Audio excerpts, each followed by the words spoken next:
God said we should be our brother's keepers. How can we be our brother's keepers? We can be our brother's keepers by helping each other. No man is an island. Every man, woman in the society needs help at one stage or the other. Disasters happen without a warning. This spirit of volunteering to do something, if something is wrong, we try to correct it. It will help us a long way in building up a very strong and good nation. Welcome to yet another edition of the program, Speak Your Mind. I am your host, Shagun Ajibulu. Today we shall be looking around the celebration of Women's Day. Every year, the celebration of International Women's Day.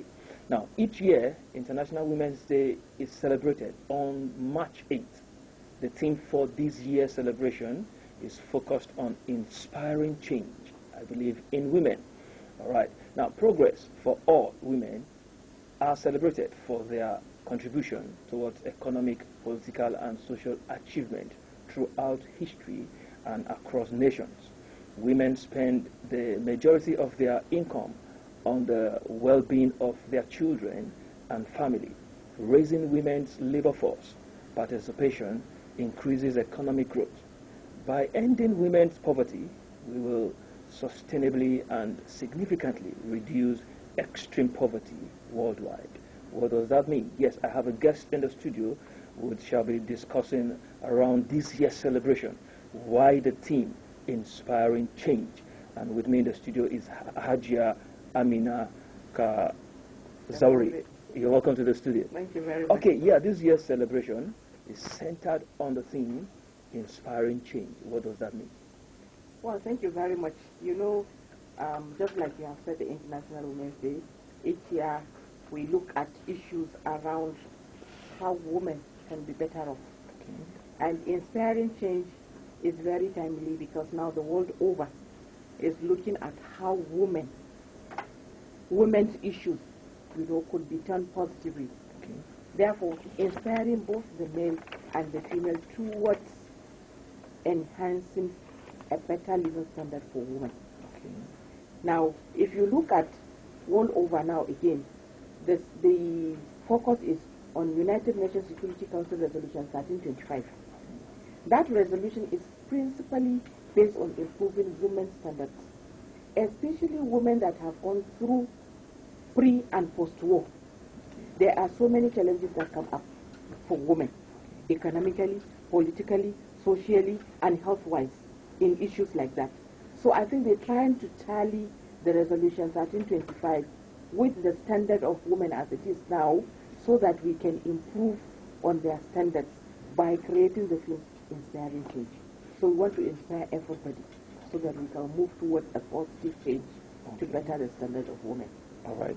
Looking at the word inspire, what area? I don't know. Who inspire who? Everybody is a stockholder. Okay. Because women inspire women, men inspire women, women inspire children, women inspire the society and governance. Okay. Now, collectively, like I have said, there are issues that need to be addressed by governments, those that will be taken up by the civil society, and of course the media. The media is very, very critical, because it is only when we come out through the media that a lot of other people could be touched. Okay.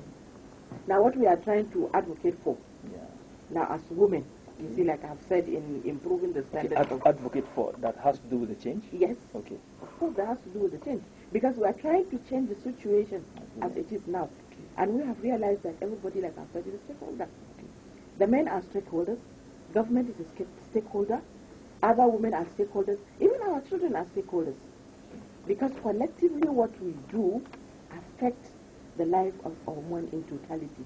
Remember, bearing in mind that the woman is a role model. She starts from the home, training the child to youth, to adolescence, to becoming men. And even the men that we marry, to a large extent, we shall guide their experiences to a large extent in the home. So, if we need to change, especially to have a positive change, of course we need to inspire all of them. We need to bring out the key challenges that we face as women. And how can these other stakeholders collectively help us in achieving that? Knowing fully well that if a woman is empowered, it's just like empowering the world. Because whatever we do, just like you have read, Yeah. you know, we spend all we get to improve The our children lives and and the lives of the children and the family in general, and by extension the society, the nation, and the country, and the world over. Therefore, if we inspire what will make the woman better, better results will be seen, and everybody will feel better, because she spreads out whatever she has. Okay, let's look at some of the critical areas where you think these women need to be inspired to create change that affects the home, affect the society, and the world generally. Where are those criticals? Where do you think we can start from? Yes, you see, we have issues of education, health, general well-being, governance, you know. All these things are areas where women can really inspire change. Now let me look at maybe health, because the maternal and child and civil society partnership is pursuing a bill now that we want to be passed into law In Kaduna State? in Kaduna State. Okay. Yes, so that the issues of women's and children's health will be improved and sustained. By improvement, we have conducted surveys, you know, to find out what is the state. Okay. What is the state of the system as it is now? Okay. And then we have prepared recommendations, and we expect by taking those recommendations, things will get better. Okay. And for that, we drafted a bill, you know, so that it will ensure that this program will be sustained in Kaduna State. Whether this government passes on or it goes on another government comes, there should be sustainability of the program. Okay. Looking at the role of NGOs, Yes. civil society organization, over the years, this is 100 years, centenary celebration. Yes. Your group called is a coalition. Yes, it's a partnership. Partnership. Maternal and child health civil society partnership. Partnership. Yes. Who do you partner with? It's a collaboration of about 10 organizations Okay. that make up the partnership. Okay. We have Form 1, we have Reproductive Health Advocacy of Nigeria RAN, we have IKEA Women and Youth, Okay. we have Vision Trust Foundation, we have Mother Care Forum, we have HAFON, Health Reform Foundation of Nigeria, we have Advocacy Nigeria, we have Support Health and Education for Development, yes, we have Vision Trust Foundation, and then we have Journalists for Better Health. Okay. Now, So this coalition, yes. what came to mind when you decide to say, let's come together? Yeah, these are coalitions that are focusing on various things, but principally we have an interest and a passion around women's health. Okay. So that is why we came together and believe that collectively we Join can be your able force to join our force together and push forward. And that is why the issue of the bill was very critical for us, because it would be better as a coalition now doing it than one individual NGO to take it as I do. Okay. So it is a lot of NGOs speaking with one voice. One voice. Yes. Okay, before we come back to, let's look at what achievement, coming together as a coalition, how will you assess your achievement so far? Has it been very effective? Yeah, we can say it's very effective because, firstly, like I've said, we have tried and conducted some surveys, which we presented to the Ministry of Health. And out of that, you know, out of the recommendations we have made, some things have, you know, come up out of it. Now, we have realized that the introduction of the program by the state government was quite commendable. But there are some challenges and issues around it. One, it wasn't clear what was free and what was not free. Okay. You see, we need to take a lot of sensitization to women and to the general public anyway. Especially the grassroots. Especially the grassroots, Okay. especially from our men folk, because we know a lot of issues have happened between women and men over these issues. There are times that women go to the hospital to assess this scheme, but you may go and find out that maybe the drugs that were supplied for the free maternal and child health program have, you know, are out of stock. Okay. Then if a woman is asked to buy the same drugs from the facility, it becomes a problem because she doesn't know. And maybe if she goes and tells her husband that she needs money for that, he will think otherwise, that after all the state government has said that it's going to create it free. But actually the drugs are out of stock. You understand? Yeah. So we had to, you know, intervene in the sense that it has to come strictly clear those drugs that are free for MCH and those that are not.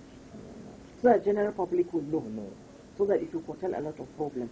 And then out of the recommendations that we have made is the setting of the State Primary Healthcare Development Agency, which is in place now. It was part of our recommendation because we believe that if there is an agency that will handle the primary healthcare facilities, things will be better because there will be a more centralized, system of distribution of drugs, of manpower, and it will ensure monitoring. Because you can be able to, from there, to know what has been taken to this facility, what has been taken to that facility, how long does it last, how, things like that. So it becomes easy for the government or any other person that is interested in monitoring to do that. And that is why we are also now advocating for PHCs under one roof. What we mean by PHCs under one roof is that all the primary health facilities in the local government should have one basket that the funds will go to. So that from that basket, all the drugs needed in all the facilities in all the local governments will be purchased. Each local government will bring its requisition to that agency, and then the drugs will be distributed according to the requisition. Because from the surveys we had, you can find that in some local government the drugs were supplied, in others they were not. What is the reason? Because there was no release from the local government. So it shouldn't be so. Now, if everything is gone into one basket, every local government is compelled to put in what is supposed to be put in there for the health sector, so that that agency will be the one to purchase and will be the one to distribute. And when there is another requisition, it comes through there. We don't want individual local government to be dealt with again. Okay. Have you been able to look into the issue of feedback from those that are supposed to benefit from this issue? How do you handle the feedback? Yes, when we went for the surveys, we interviewed some beneficiaries around. There is a facility health committee for each of the facilities. We sat down with them, we interviewed them to find out the problems, how they are coping with people, because for that facility, they are supposed to be like the guardians. So if other beneficiaries have any problem, they talk with them. If the authorities have problems, they talk with them. So we are able to meet them. And how regular is that? What? The feedback. How regular do you get feedback and tackle those issues, especially at the grassroots? Yeah, exactly. This is what I said. It will not be easy. We sampled facilities in the first survey that we did to go around and identify these issues. And we came up with our report, which we submitted to the ministry, as I said.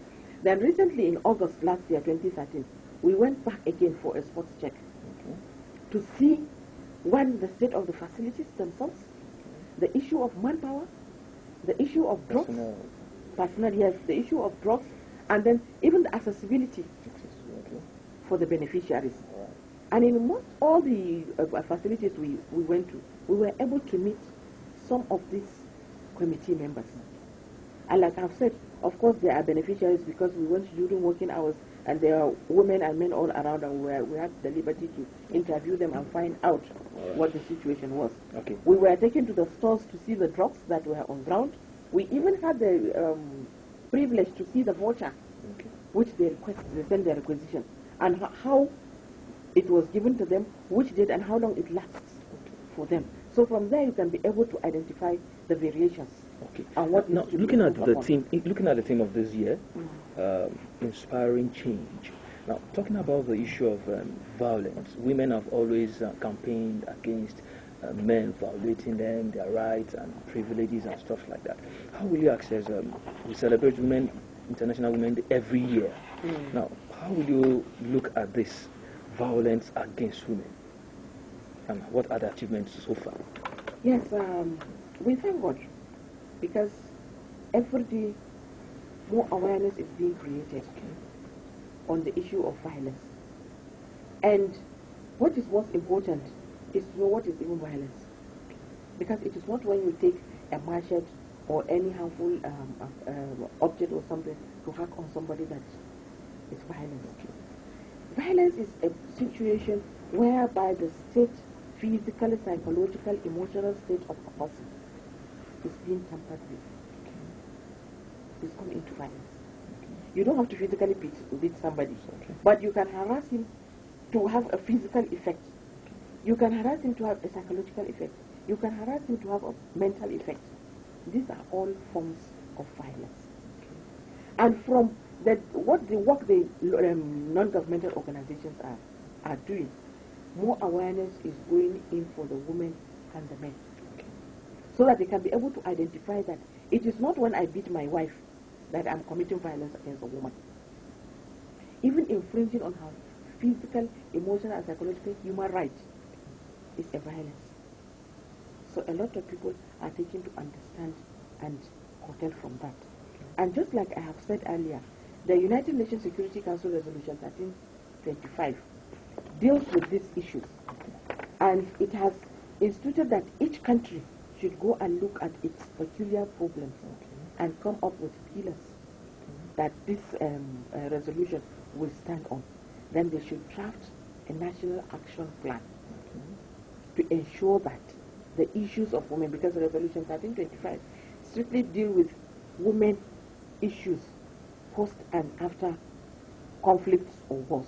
And from what we are experiencing these days, we are always in conflict, because if, for whatever, there is always a fear.